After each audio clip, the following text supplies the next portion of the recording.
नमस्कार दोस्तों, आप सबका स्वागत है हमारे चैनल पे। आज हम यहाँ पर प्रोटीन के बारे में जानेंगे कि प्रोटीन हमारे लिए क्यों ज़रूरी है और क्या यह सिर्फ जिम के वालों के लिए है या फिर सभी के लिए है। बहुत से लोग सोचते हैं कि प्रोटीन सिर्फ जिम वाले या बॉडी बिल्डर्स के लिए होता है, लेकिन सच क्या है? क्या यह आम आदमी, लेडीज़, बच्चे, बूढ़े सभी के लिए है? इस वीडियो में हम सब जानेंगे, तो इस वीडियो को आप लास्ट तक ज़रूर देखें। सबसे पहले हम बात करते हैं कि प्रोटीन होता क्या है। तो प्रोटीन हमारे शरीर का एक बिल्डिंग मटेरियल है। जैसे कि एक घर बनाने के लिए हमें सीमेंट की ज़रूरत होती है, वैसे ही बॉडी बनाने के लिए और बॉडी को रिपेयर करने के लिए हमें प्रोटीन की ज़रूरत होती है।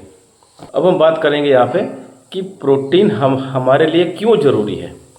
तो प्रोटीन हमारे बॉडी में मसल्स बनाता है और मसल्स को रिपेयर करता है, हमारी बॉडी को रिपेयर करता है और हड्डियों को मजबूत बनाता है, इम्यूनिटी स्ट्रॉन्ग करता है, जिससे आप बार बार बीमार नहीं होते, ज़ख्म जल्दी भरने में मदद करता है और प्रोटीन लेने से हमको थकान कम लगती है। मतलब सिर्फ मसल्स ही नहीं, प्रोटीन हमारी पूरी बॉडी के लिए प्रोटीन ज़रूरी है। ठीक है, क्या सिर्फ जिम वालों के लिए प्रोटीन चाहिए? यह सबसे बड़ा मिथ है। प्रोटीन सिर्फ जिम वालों के लिए नहीं है। जिम वालों को थोड़ा ज़्यादा प्रोटीन चाहिए, लेकिन हर इंसान को प्रोटीन की रिक्वायरमेंट होती है। अब किस किस को प्रोटीन चाहिए, ये हम अभी आगे क्लियर करेंगे। तो ऑफिस वर्कर है जो पूरा दिन ऑफिस में बैठ के काम करते हैं, हाउसवाइफ है जो घर में काम करती है, या जो हाउसवाइफ है, लेडीज़ है, उनको भी प्रोटीन की रिक्वायरमेंट होती है, जो पूरा दिन घर में काम करते हैं। बच्चों को प्रोटीन चाहिए, जिसको प्रोटीन लेने से बच्चों को ग्रोथ में मदद मिलती है। एल्डर लोग हैं, बूढ़े लोग हैं, उनको प्रोटीन चाहिए। उनको प्रोटीन इसलिए चाहिए क्योंकि एक उम्र के बाद जो हमारे मसल्स है वो ड्रॉप होना चालू हो जाते हैं। ड्रॉप मतलब हमारे शरीर से मसल्स निकलना चालू हो जाते हैं। तो उन मसल्स को मेंटेन करने के लिए हमको या बूढ़े लोगों को प्रोटीन की ज़रूरत होती है। और दूसरा कि जिम और स्पोर्ट्स वालों के लिए प्रोटीन की ज़रूरत होती है, क्योंकि उनको रिकवर में उनको उससे मदद मिलती है। अब होता क्या है कि जब आप स्पोर्ट्स करेंगे या जिम में वर्कआउट करेंगे तो उसमें क्या अपने मसल्स खर्च होते हैं, और मसल्स में छोटे छोटे पार्टिकल होते हैं जिसको मसल्स टिश्यू बोलते हैं। वो वर्कआउट के दौरान वो मसल्स टिश्यू ब्रेक होते हैं। तो उस मसल्स टिश्यू को रिकवर करने के लिए हमको जिम वालों को प्रोटीन की रिक्वायरमेंट होती है। और दूसरा कि प्रोटीन लेने से हमको बीमारी से जल्दी रिकवर होने में मदद मिलता है। मतलब हमको ये जानने को मिला कि प्रोटीन का रिक्वायरमेंट सबको है, बस क्वांटिटी अलग अलग होगी। अब बात करते हैं प्रोटीन हमको कहाँ से मिलेगा, क्योंकि कई लोग ये समझते हैं जहाँ पर अगर प्रोटीन का नाम आ जाता है तो प्रोटीन मतलब बाहर से हमको सप्लीमेंट हमको खरीद के हमको लेना पड़ेगा, है ना। तो ऐसा प्रोटीन का मतलब ऐसा नहीं कि आपको बाहर से ही सप्लीमेंट खरीद के लेना पड़े।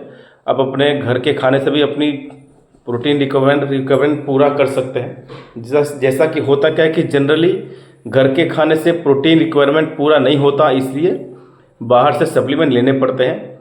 अब जैसे कि प्रोटीन कहाँ कहाँ से मिलेगा, तो उसमें देखें तो दाल, चना, राजमा, दही, दूध, अंडे है, जो नॉनवेज है वो अंडे ले सकते हैं, और जो वेज है वो सोया चंक्स ले सकते हैं, ड्राई फ्रूट्स ले सकते हैं। और अगर ज़रूरत पड़े, अगर उनका रिक्वायरमेंट पूरा नहीं होता है तो वो फिर प्रोटीन सप्लीमेंट ले सकते हैं। अब आपको यहाँ पर बात करें कि जैसा मैं अभी बोला था कि सप्लीमेंट आपको तभी लेना है जब आपके रोज़ के खाने से आपका प्रोटीन रिक्वायरमेंट पूरा नहीं हो रहा हो, तभी आपको सप्लीमेंट यूज़ कर रहे हैं। अगर आपका डेली रिक्वायरमेंट आपके जनरली घर के खाने से पूरा हो जा रहा है या आप पूरा कर रहे हो, तो आपको फिर सप्लीमेंट की कोई ज़रूरत नहीं है। हाँ, यहाँ पर यह है कि प्रोटीन का रिक्वायरमेंट सबको है, चाहे वो आप प्रोटीन सप्लीमेंट लेकर करें या फिर घर के खाने से प्रोटीन का रिक्वायरमेंट पूरा करें। अब यहाँ पर इम्पोर्टेंट वार्निंग ये है कि प्रोटीन लेना अच्छा है, लेकिन ज़्यादा लेना भी गलत है।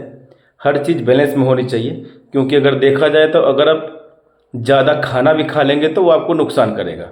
ठीक है, तो हर चीज़ बैलेंस में होनी चाहिए और बिना समझे सप्लीमेंट लेना अवॉइड करें।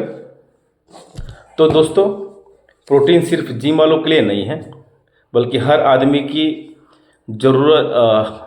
बल्कि हर आदमी के लिए ज़रूरी होता है, चाहे आप स्टूडेंट हो, ऑफिस वर्कर हो या हाउसवाइफ हो। तो दोस्तों, अगर आपको ये वीडियो यूज़फुल लगा हो तो इस चैनल को लाइक करें, सब्सक्राइब करें और बेल आइकन को दबाना ना भूलें। ठीक है, अगर आपके कुछ क्वेश्चन हो तो आप हमारे नीचे कमेंट बॉक्स में आप पूछ सकते हो। तब तक के लिए मिलते हैं नेक्स्ट वीडियो में। जैसे कि आप देख सकते हैं, हम भी वर्कआउट करते हैं, तो आप भी किया कीजिए। तब तक के लिए धन्यवाद।